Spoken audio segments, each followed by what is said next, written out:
Howdy! How's all my friends out there in YouTube land today? Hope this finds you well, and I hope the weather's great where you are. What we're going to be working on today is quilt patterns, but the quilting is going to be made out of wood, and it's going to be mounted to a wood board. And this is just part one. This is probably going to take about all week for me to complete. It's a little bit bigger project, and I'm going to break it down into segments to make it easy for you to follow. The first part here is where we actually make the pattern.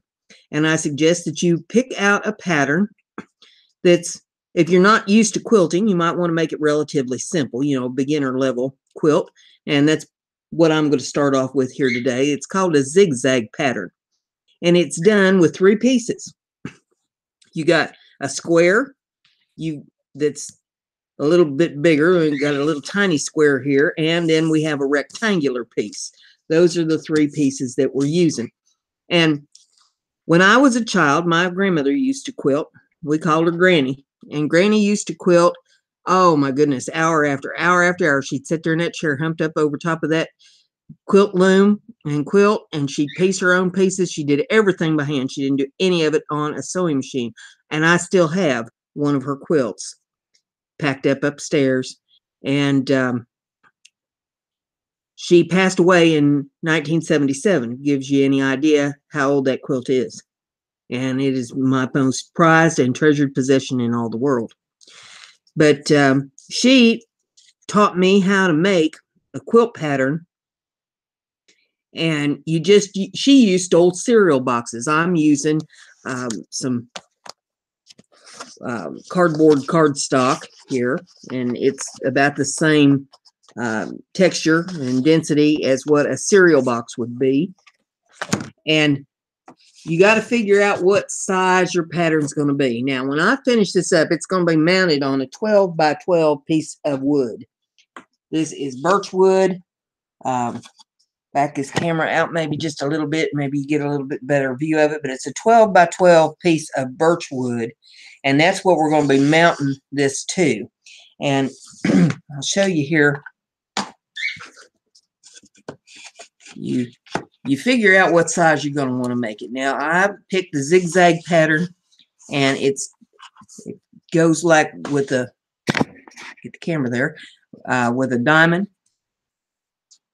And we'll go with the diamond starting in the center, and then around all 4 sides of that diamond, you have a little bar. So the bar has to be the same size as the diamond. Then you have your next one. It's going to be a little diamond here in the corner. And then this piece, you're going to have the same piece sitting on all 4 sides of this diamond, and this little corner piece is going to go at all 4 corners of the diamond, and you just repeat that over the whole board.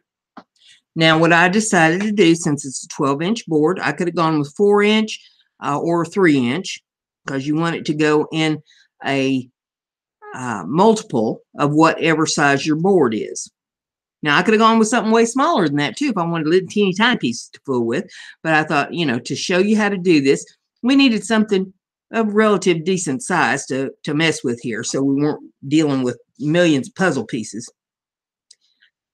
My diamond, I made 3 inches by 3 inches square. Actually, it is a square. If you turn it that way, it is a square, but we're going to call it a diamond because that's how our pattern's going to go. Then, this longer piece here, or rectangular piece, I should call it. It's not longer. It's exactly the same length here. It's 3 inches by 1 inch. Then your little corner piece is going to be 1 inch square. So you got a 3-inch square, a 1-inch square, and a 1 by 3 inch rectangle.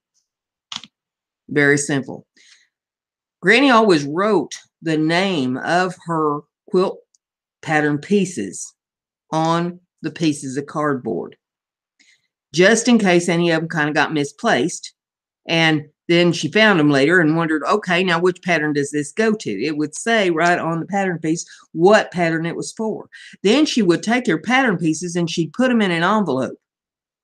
And she had a little shoebox that she kept all of her quilt pattern pieces in, so that she'd be able just to go to that box and root through them, find the ones that she wanted, and that's what she was going to make that quilt out of. So that's where we start today. We start with our pattern pieces. Get your pattern pieces cut out so that they're whatever size you want them. But I suggest, if you're going to follow with me, if you've never done this before, you want to do the same size I'm doing. Now, when we get to the edges, we may have to cut them down some, make them fit on the board if we're going to go all the way to the edges. You wouldn't have to go all the way to the edges. You take it out however far that it fits comfortably. Then you can paint your edges of the board like a picture frame style. That would work. So you wouldn't have to take them clear out to the edge. I don't know. I haven't decided which way I'm going to do it yet. You just have to follow with me and see what we're going to do. But now, you're saying, well, what do you mean you're going to make it out of wood?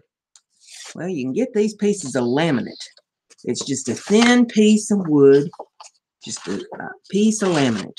And I've got a big old stack of these that I've had for a while.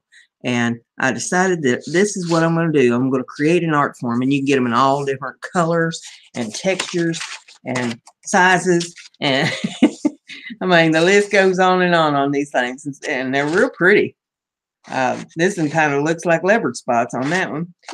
And this one has a real pretty pattern on it. And like I say, all different colors. So we're going to go with some different colors here on this and just mix it all up and make a quilt out of these pieces of wood veneer. And then we're going to mount them to this wood plank or wood piece. This is birch, and it is approximately, I'm going to say maybe 1/4 inch thick. Turn it up here on its edge so you can maybe see. It's about 1/4 inch thick, I think. And that's what's going to hold our little pattern. And we're going to glue this down. And you can glue it with all different kinds of glue, whatever floats your boat. Tacky glue will work. A lot of different kinds of glue will work. But make sure that whatever you're using is going to hold it down to this plank. I will probably be using E6000. Just because I want it to stay down. And I do not intend to cover it with glass. You could, if you wanted to. You could put it in a frame with glass, but that's not what I'm intending to do here. I'm just going to put it down to the wood, have it look as natural as possible, and that will be it. I may paint the edges of it and make a kind of a frame around it, or I may not. We'll just see how it turns out and how it looks as we go. But that is our intention here. So with that being said, we need to cut out some pieces. And you're going to probably say, well, Brenda, how in the world do you plan to cut that veneer? Well, it's simple. It's like paper, just a little bit thicker than paper. And all you got to do is lay your pattern down. Now, the nice thing about the veneer is it's colored both sides. So then you just choose which side you want to use when it comes time to put it down to the birchwood plaque. But we're going to have to cut some pieces.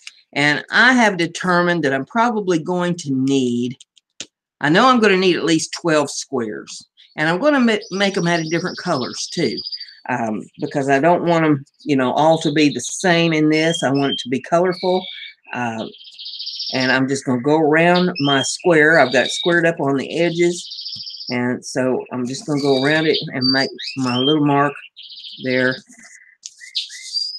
on the wood. See, it was squared up on this side and this side. And so all I got to do is just cut it out there. And you take a pair of scissors. Or you could take a rotary cutter. You could take a utility knife, whatever floats your boat. But these are my paper cutting scissors, so I know I'm not going to dull them up on this. And very carefully follow your line. And this is veneer, so it will crack. So, don't be handling it real rough.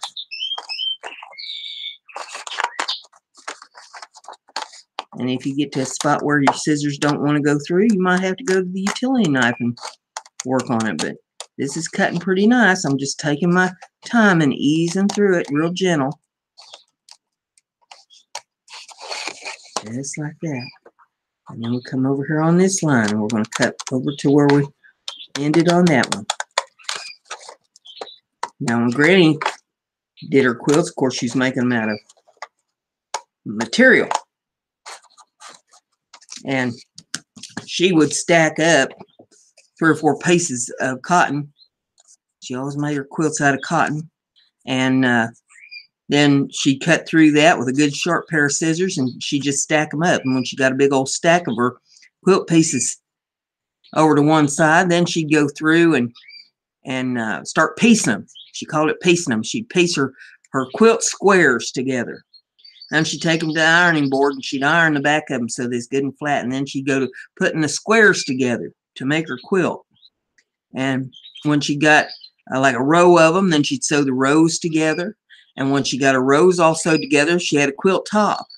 And then she'd take that and she would lay it on the bed and make sure she had everything the way she wanted it. And then she pulled back up off the bed. She'd put her backing fabric down. Then she'd put her filling fiber down. Then she'd put her quilt top on top of it.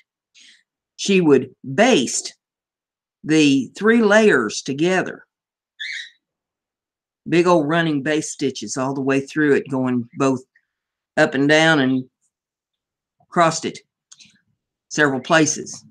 And then she would go to quilting on it. She'd roll it up and put it in her quilt frame, and she'd start quilting. And she'd move her quilt frame, quilt another spot. She kept going till she got the whole thing quilted up, and she'd lay it back down on the bed. And she'd make sure that she hadn't missed no spots with her quilting. When she was satisfied she had it all quilted, then she'd have to do the edges, and she'd trim it up, and she'd put bias tape all around the edges of the quilt. And then she'd sew that. She hand sewed it all by hand. Every bit of it was all done by hand. People don't do that anymore. They use sewing machines to do their quilting. do it a lot faster that way too. But yeah, that's how Granny used to do her quilting. So you know, this is a little bit different what we're doing today. I'm doing it with a wood veneer just to make something pretty to hang on the wall. But you could, if you had old quilts, and you know, a lot of them, that they've been used much, they're falling apart. You can find a decent place in that to cut out and frame it, mount it up in a frame, and you know, save it for prosperity. A lot of people make tote bags out of them, make all kinds of pretty things out of old quilts, rather than just throwing the whole thing away. So there's some ideas for you there. But there we've got one piece cut out of this. Now, while I've got this particular piece of veneer down here, I'm going to cut a couple more pieces out of it. And we're just going to take this little diagonal piece here. And I don't know, I'm going to need a mess of these little diagonals. I'm just going to make a bunch of them, and if I need to make some more as I go along, I can do that. But just to show you here today on how I do this, see, I squared it up. Now it's a little off down here at the bottom. I'll make a little mark across there so I can trim that up good and flat.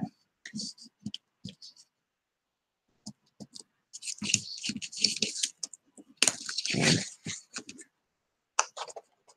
sometimes things get off kilter just a little bit on your quilts, and you have to trim just a smidge off here and there to get everything to fit in the way it ought to be.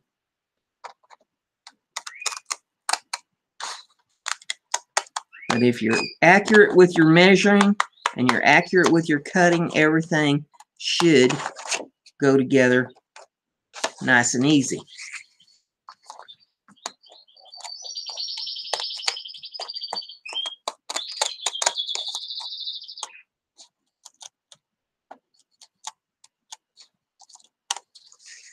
And this veneer, since it's wood, it wants to chip just a little bit, so you got to be real gentle and careful with it. And now we got that piece cut out. Now, while I'm down here on this, and we just have a little strip, I'm going to do another one of those pieces while I can. I'll show you here again. You lay your piece out. Bring this camera down some so that you can see. Try to anyway. There we go. And I get it up there right at the edge, right at this edge. And then I take my finger and hold it down. And then I take the other hand with my pen and draw around it just like that. I'm going to take my scissors.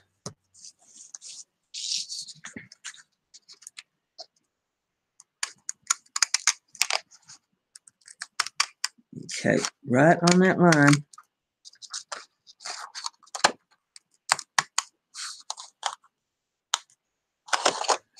Now, also, I will tell you this too.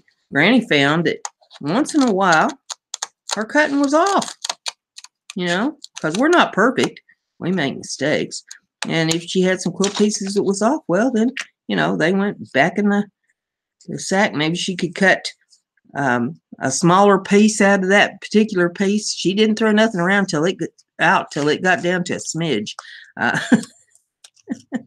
She used to use old dresses and shirts and stuff to make her quilts out of.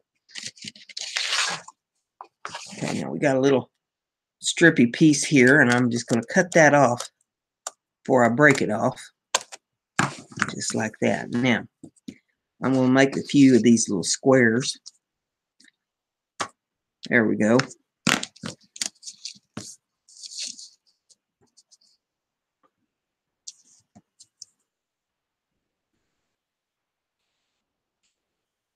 And I find it's better on the wood to cut it out one piece at a time rather than try to lay it out, because since it is wood veneer, it's going to chip a little bit.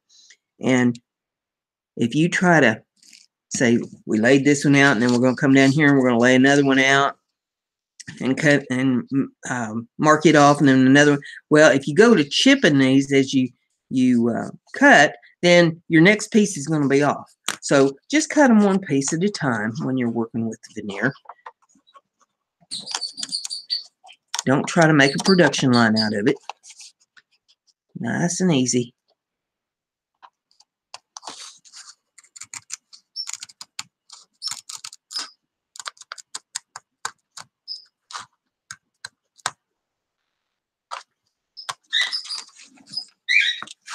There we go. Lay it out again here. Get it even with the edges. That way you only have two sides to deal with. Just like that.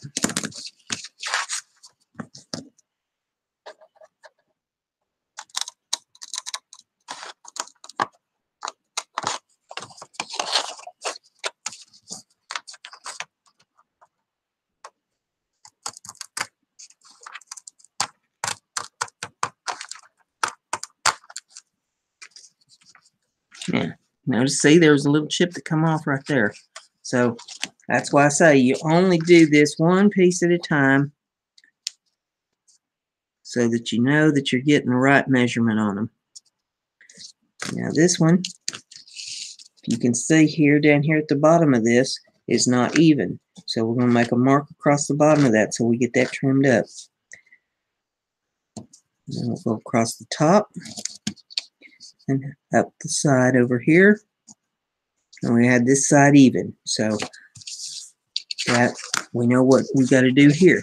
So we're going to come down here and just very gently take that edge off. It's a little jagged there.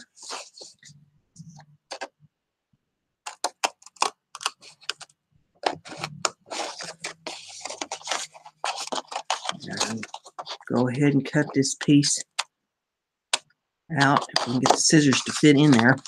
See, this doesn't give like material does. It's wood. So you're working with a whole different medium. And there we go. Now this looks crooked as all get out. Why is that? Let's lay it up to our cardboard and see what went wrong here. Something got off.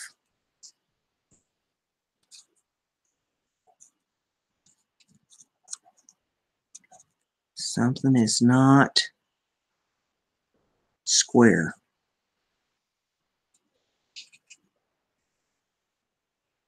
That piece is not going to work, because I know that is, even though it's, you know, on the diagonal a little bit with the wood grain, I know that's not going to work. Let's lay it up next to this one. This one's good and square. Why is the one crooked? Maybe I didn't have it laid down there quite right or something. But it's off. I know it's off.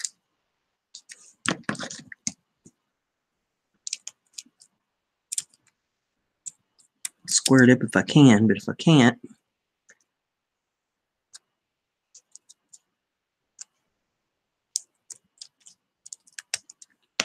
see if that's any better. Still looks way off to me.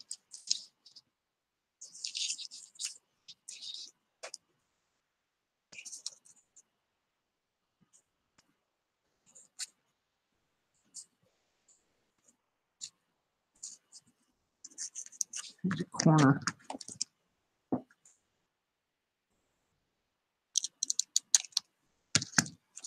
See if I can square it up. Boy, I tell you now, they both look off. Wow. Okay. Well, we'll just lay those two aside.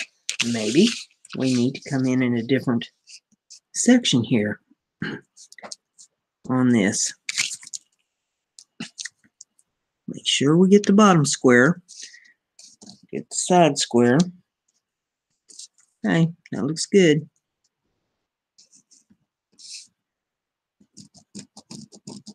Because they have to be accurate. If they're not accurate, your quilt's going to be off.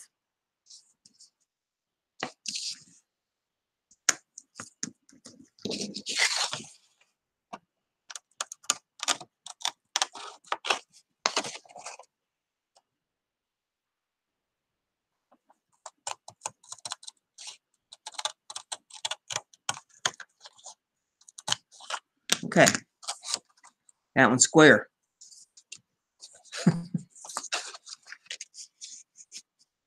We'll just go up the side. It's not wanting to work right going that other direction, so.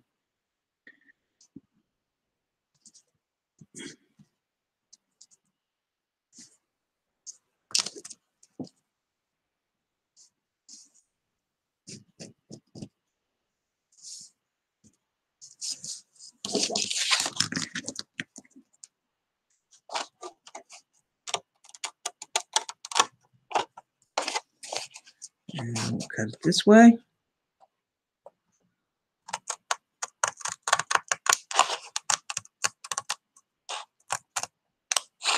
All right. That one looks square. Now, I've got 3 of these cut. I've got 2 of the rectangles cut. Whoops, I've got the camera sitting right. 2 of the rectangles, 3 of these little squares, and 1 of the big squares cut out of this piece. And there's still plenty to go there, but I'm going to use some of the other colors too. And I'm not going to have you sitting here watching me cut these squares all day. I'll cut a bunch of these out before the next video, and then we can go to laying them out and making our pattern on our wood and show you how it starts going together. So with that being said, check out all the URLs I got there in the description of the video for your convenience, and see how I've got things listed there on Etsy. I've got a Patreon channel. I got a PayPal account if you feel like donating, so that I can bring you more of these videos, getting more craft supplies and things in to do different things. And let's see, I'm on Twitter, I'm on Twitch, I'm on Instagram. You can find me just about any place, and or where I am, it's BrendaG Designs. So with that being said, I think there's only one thing left to say. That's Brenda's Crafty. Be like Brenda. Bye.